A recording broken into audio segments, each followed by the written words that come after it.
Welcome to SST College of Arts and Commerce. This is SST Edupedia. Myself, Professor Sunil Shah. Today I would be covering up under Companies Act 1956. The characteristic of the company would be this particular topic is in first year BMS Sem 1. Welcome to SST once again. Welcome to SST Edupedia. The meaning of the company. A company is an artificial legal person which has been created by law. It is a voluntary association of an individual for profit.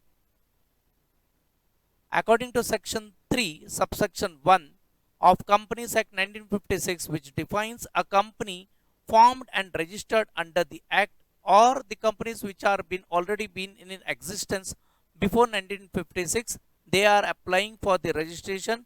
That is also been covered under Companies Act 1956. The history of the Companies Act 1956 is an act of parliament that was been enacted in 1956. After few years and back in 2030, the Companies Act 2013, there was many amendments. The Companies Act 1956, which was having a many sections, that has been reduced under the new Companies Act 2013, now which has been passed under by the Lok Sabha and Rajya Sabha on 8th of August 2013 and has got the presidential assent on 29th of August 2013. Coming to the main characteristic of the company, the first characteristic of the company is an incorporated association, artificial person, separate legal entity, perpetual succession, common seal, separation of ownership and the management, limited liability, and the last characteristic is the transferability of the shares. First of all, I will be making you understand how the registration process of the company is there. This has been as per the Companies Act 2013. The first step is that the promoter or the association of the person, minimum 7 or more than 7, has to obtain DSC as well as DIN. DSC, the full form of DSC is Digital Signature Certificate, which has to be obtained from the certifying authority. The next point is the director or the promoter has to obtain DIN. The DIN, the full form of DIN is called Director's Identification Number, which has been given by the central government. The next step is that the company which is going to register with the ROC, they has to apply for the reservation of the name by paying a stipulated amount of the fees. The third step is the very important step which has been covered under Companies Act 2013, that the company has to file a form that is called SPIC, that is called Simplified Proforma Incorporation of a Company's Form. The next step is that the ROC, if it has been satisfied that the main document that is called Memorandum of Association and the Article of Association, along with the many documents like the Aadhaar card, the PAN card, as well as the documents which is necessary for the formation of the company, it is been given or handed over to the ROC. The ROC may issue a certificate of incorporation. After the incorporation certificate, which has been handed over by the ROC to the company may apply for PAN, that is called Permanent Account Number. Here in this India, there are the two authorities which issues PAN. One is UTI and second is NSDL. The company has to get his own PAN number. The next is the company has to apply for the 10 number. The 10 number is a 10-digit number. The full form of a 10 number is called Tax Deduction and Recovery Number, which has to be obtained from the central government or the income tax authority. After this, the company has to open a bank account in its own name. Going deep into it, the first point is the incorporation or incorporated association. The company needs to be registered under Companies Act. After the ROC has been satisfied that the MO and AO has been submitted, the ROC may issue two certificates for a public limited company. The first certificate is called Certificate of Incorporation and the second certificate is called as certificate of commencement of business. These are the two mandatory documents which the company, public limited company, has to obtain.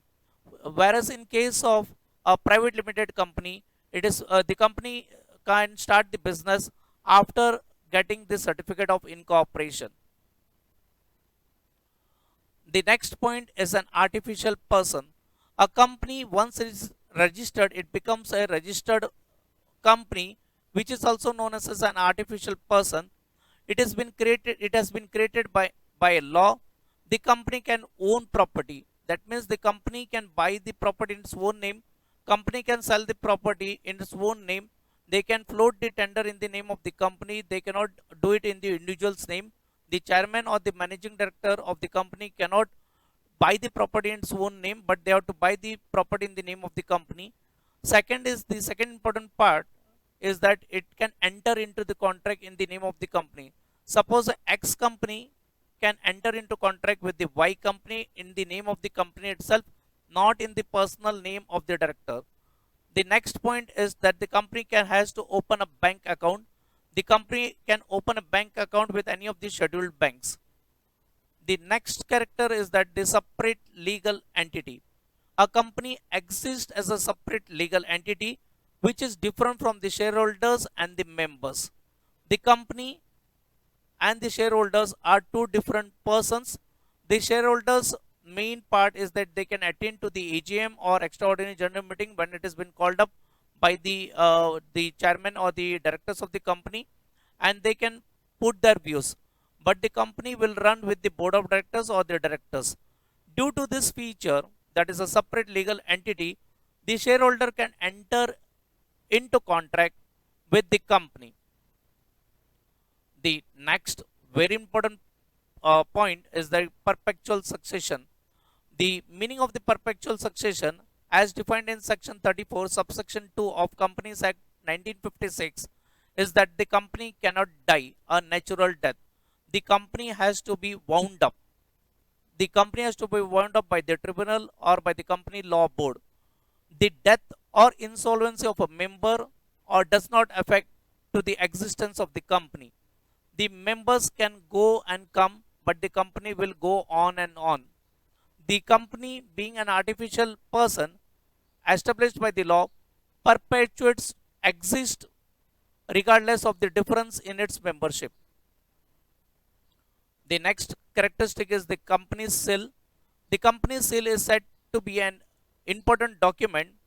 It is a signature of the company to any document on which it is affixed and binds the company for all the obligation undertaken under the document.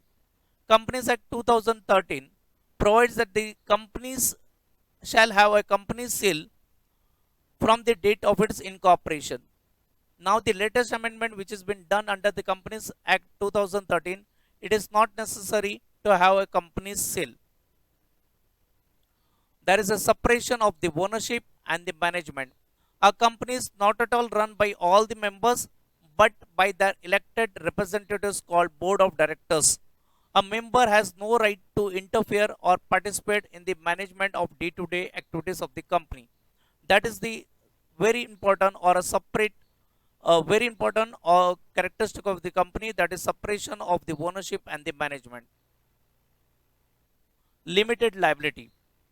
As the company exists as a separate entity, the members of the company are not liable for the debts of the company. If the member has unpaid amount of the capital, he is liable to pay that much amount of the capital.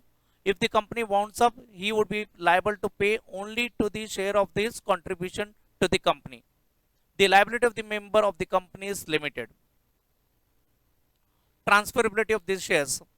Normally, the shares are being transferred from one person to another from through the broker. The broker has to be registered with SEBI, and this there are the custodians of the share capitals. They are called as NSDL and CDSL.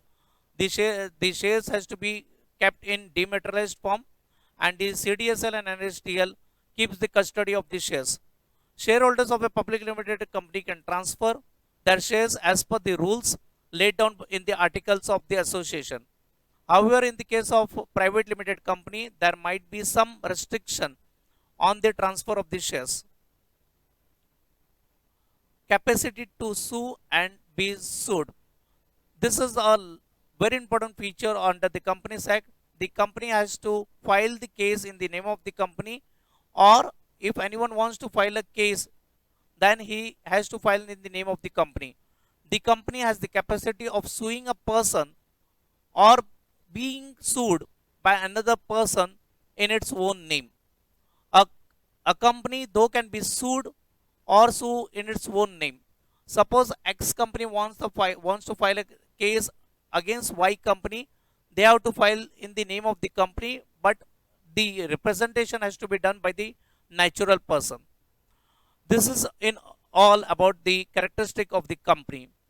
If you like this particular video, please share and subscribe to the SST Edupedia and press the bell icon. Thank you.